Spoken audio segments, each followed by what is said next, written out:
बड़ा जो राज्यों में देखा गया है, एक बड़ा रास्ता उन्होंने मंत्रिमंडल में कहा कि मंत्रिमंडल में घटनोत्तर स्वीकृति हो गई, मंत्रिमंडल में पॉलिसी की स्वीकृति हो गई, किसी को सस्पेंड करना है तो भी मंत्रिमंडल जाते हैं। उसका कारण ये है कि एक करप्शन का एक बड़ा मुद्दा ये हो गया है कि इंडिविजुअल कोई मंत्री यदि करप्शन करेगा तो उसको तो सजा हो सकती है, लेकिन इस देश में अभी तक ऐसा नहीं हुआ है कि मंत्रिमंडल को सजा हो।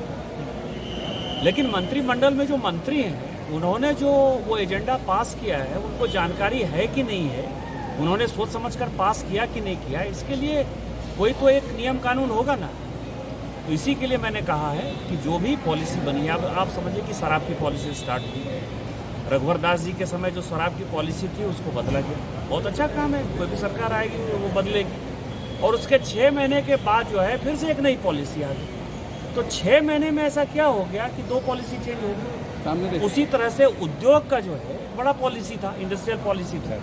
इंडस्ट्रियल पॉलिसी में कि आदिवासी महिलाओं को देना है, आदिवासी महिलाओं में कौन कौन सा क्राइटेरिया इन्होंने तय किया जिसमें कि उनकी पत्नी को, उनकी साली को मिल गया है।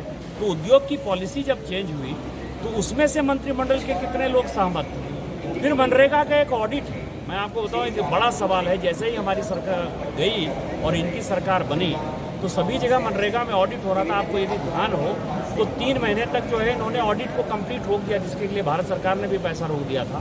तो मनरेगा की ऑडिट किस आधार पर जो है बंद कर दिया आपने। उसी तरह से बालू का जो है एक बहुत बड़ा लूट है, आज तक उसका टेंडर नहीं हो पाया। हमने ये कहा था कि पंचायत में चालू होगा और जो लोग अपना प्रधानमंत्री आवास बनाने के लिए या अपना आवास बनाने के लिए करते हैं उनको हम छूट देंगे, उसमें रोक हो गया और आज तक बालू का टेंडर नहीं हो पाया है। लोग ट्राई मांग कर रहे हैं लेकिन बालू तो उठ रहा है ना, अवैध तरीके से बालू उठ रहा है।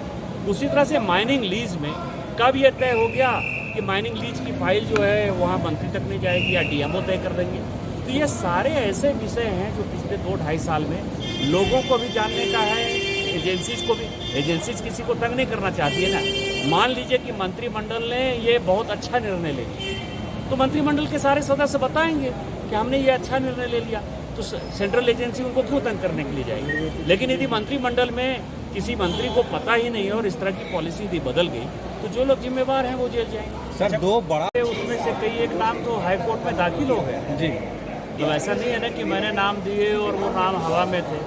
कल जो जिन लोगों ने कि हलफनामा दिया है हाईकोर्ट में, मैं हाईकोर्ट का हलफनामा देख रहा था, उसमें मैक्सिमम नाम उन्होंने डाल ही दिए।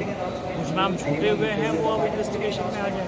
तूफान का इंतजार करिए, तूफान ऐसा आएगा कि सारे बड़े लोग यहाँ धराशायी हो जाएंगे और हम भी उसी तूफान का इंतजार कर रहे हैं।